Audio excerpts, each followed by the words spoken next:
The, the penthouse apartment overlooked the glittering skyline of Seoul, the city lights stretching endlessly beyond the massive glass windows like stars scattered across the earth. Soft jazz music played faintly in the background, blending with the quiet hum of the air conditioner, creating an atmosphere that should have felt peaceful. But it didn't, not tonight. Sitting alone on the large grey couch, Kang Taemin stared silently at the 6 case files spread across the table in front of him.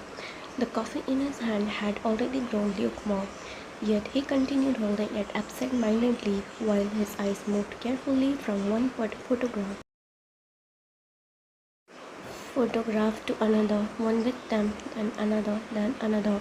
His expression slowly darkened with every face he recognized. Lee Seung-jae, he muttered quietly, leaning forward slightly as his fingers tapped against the fire. Still arrogantly, and a humorless chuckle escaped him. He picked up another photograph, Park Dae-jun, then another, Kang Min-ho.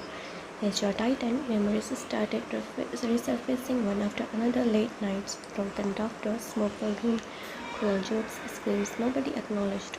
9 years had passed, yet the stain of that night never truly disappeared. Taemin slowly leaned back against the couch, exhaling quietly as he rubbed his thumb along the edge of the coffee mug.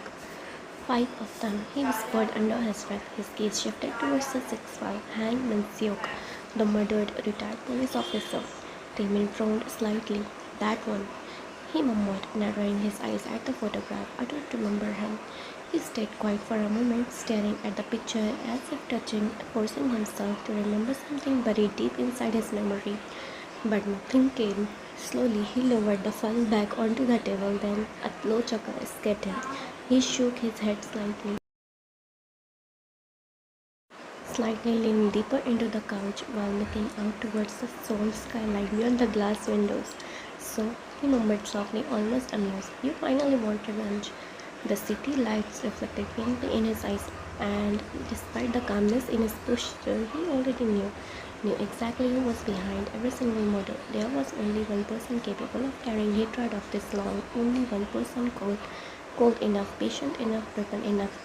JUNGKOOK. Taemin whispered quietly. A smirk slowly appeared on his lips, because unlike everyone else, he knew Jungkook better than anyone. They had grown up together, shared secrets, shared dreams, shared loyalty, until everything shattered. Taemin leaned his head back against the couch, staring at the ceiling now as old memories replayed inside his mind. Jungkook laughing beside him during school days, Jungkook throwing punches for him during fights, Jungkook trusting him more than anyone else, and then the night that destroyed everything. He will definitely come for me, Taemin said softly, almost confidently. His smile deepened slightly, and honestly, he added under his breath, I'm ready.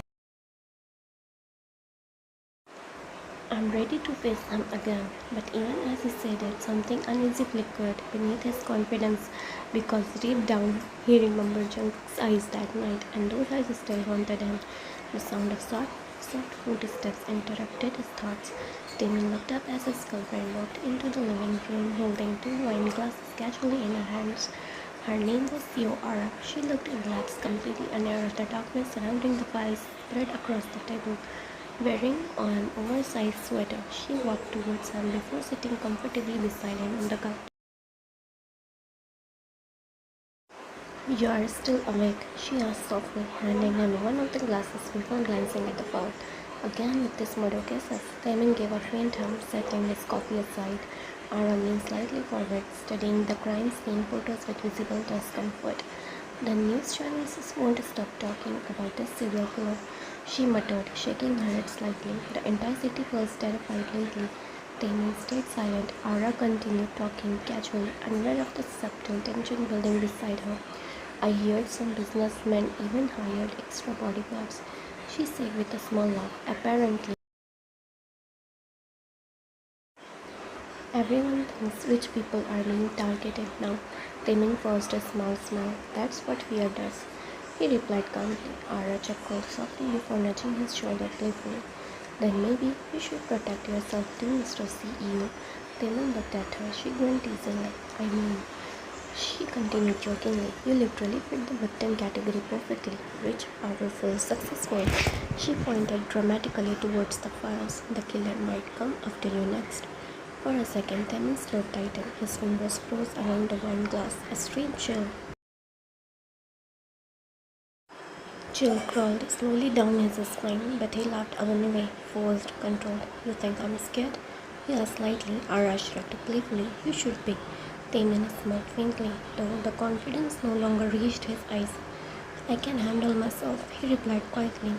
Ara leaned closer and kissed his cheek softly before standing up from the couch. Just don't stay up too late, she said gently. You have been acting weird these days. Damon looked up at her briefly.